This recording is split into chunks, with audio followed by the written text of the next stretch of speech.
দুর্ধর্ষ সেঞ্চুরিতে নতুন ইতিহাস গড়লেন নীতিশ কুমার রেড্ডি। অস্ট্রেলিয়ার মাটিতে প্রথম ভারতীয় হিসেবে গড়লেন বিরল নজির। মেলবোর্নের ঐতিহাসিক ক্রিকেট মাঠে ভারত ও অস্ট্রেলিয়ার মধ্যে চতুর্থ টেস্ট ম্যাচ খেলা হচ্ছে। এই ম্যাচে রোহিত শর্মা থেকে শুরু করে বিরাট কোহলি এবং ঋষভ পন্তের মতো তারকা ব্যাটাররা রীতিমতো ফ্লপ হয়েছেন। ম্যাচের একটা সময় টিম ইন্ডিয়া 221 রানে 7 উইকেট হারিয়েছে। এরপর 8 নম্বরে ব্যাট করতে আসেন নীতিশ রেড্ডি।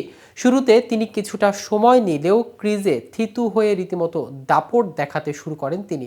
শুধু তাই নয়, ইতিমধ্যেই নীতিশ ইতিহাস তৈরি করেছেন অস্ট্রেলিয়ার মাটিতে। কিন্তু কোন ইতিহাস গড়লেন ভারতীয় এই ক্রিকেটার তারকা? অস্ট্রেলিয়ার মাটিতে দুর্ধর্ষ সেঞ্চুরিতে কিভাবে নিজের জাত চেনালেন রেড্ডি? চলুন এ বিষয়ে বিস্তারিত জেনে নেওয়া যাক আজকের প্রতিবেদনের বাকি অংশে। কেটিভি ক্রিকেট চ্যানেল থেকে আপনাদের সাথে আছে আমি মাহমুদ রহমান সিয়াম।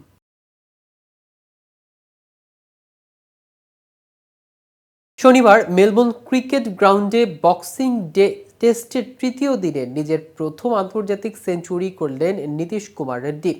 রেড্ডি প্রথম টেস্ট সেঞ্চুরি করেন, ভারতের নায়ক হয়ে উঠেছেন। চাপের পরিস্থিতিতে ব্যাট করতে নেমে নীতিশ কুমার রেড্ডি দৃঢ়তার ইনিংস খেলেন এবং 171 বলে 3 অঙ্কের ঘরে পৌঁছান। সেখান থেকে দেখা যায় তাকে আইকনিক বাহুবলী পোজে।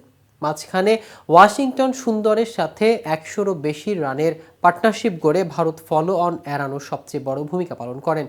সবথেকে উল্লেখযোগ্য বিষয় হলো রেড্ডি অস্ট্রেলিয়ার মাটিতে টেস্টে 8 নম্বরে সেঞ্চুরি করা প্রথম ভারতীয় ব্যাটার হিসেবে বিবেচিত হচ্ছেন। অর্থাৎ তার আগে এমন রেকর্ড আর কোনো ভারতীয় খেলোয়াড় করতে পারেননি। আর এইভাবে নিজের শক্তিশালী পারফরমেন্সের ওপর ভর করে নতুন ইতিহাস গড়লেন তিনি। 7 উইকেট হারানোর পরও অস্ট্রেলিয়ার লিডও মারাত্মকভাবে কমিয়ে দিয়েছেন তিনি। নীতিশ কুমার রেড্ডি সিরিজে ভারতের সবচেয়ে ধারাবাহিক ব্যাটার। তার প্রথম টেস্ট সেঞ্চুরি এর চেয়ে উন্মুক্ত সময় আসতে পারত না, এবং তাও একটি আইকনিক ভেন্যুতে। এর আগে নীতিশ আল্লু অর্জুন অভিনীত তেলুগু সিনেমা পুষ্পার সিগনেচার মুভের মাধ্যমে তার প্রথম টেস্টের অর্ধশত রান উদযাপন করেন। আজ পুষ্পার মতো তিনিও ছিলেন দিনের হিরো। প্রসঙ্গত, অস্ট্রেলিয়ার বিরুদ্ধে চলা বর্ডার গাভাস্কার ট্রফির প্রথম ম্যাচে অভিষেক হয় নীতিশ রেড্ডির। এখন পর্যন্ত তিনি টিম ইন্ডিয়ার হয়ে 4টি টেস্ট ম্যাচে মোট 284 রান করেছেন। তিনি ভারতের হয়ে 3টি আন্তর্জাতিক টি-20 ম্যাচও খেলেছেন, যেখানে নীতিশ 90 রান করেন। মূলত ঘরোয়া ক্রিকেটে দুর্দান্ত পারফর্ম করে টিম ইন্ডিয়াতে জায়গা করে নিয়েছেন তিনি। 26টি প্রথম শ্রেণীর ম্যাচে তিনি করে ফেলেছেন 958 রান।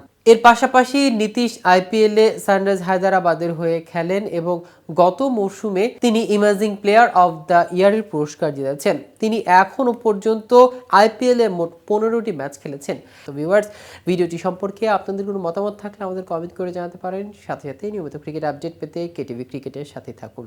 ধন্যবাদ সবাইকে।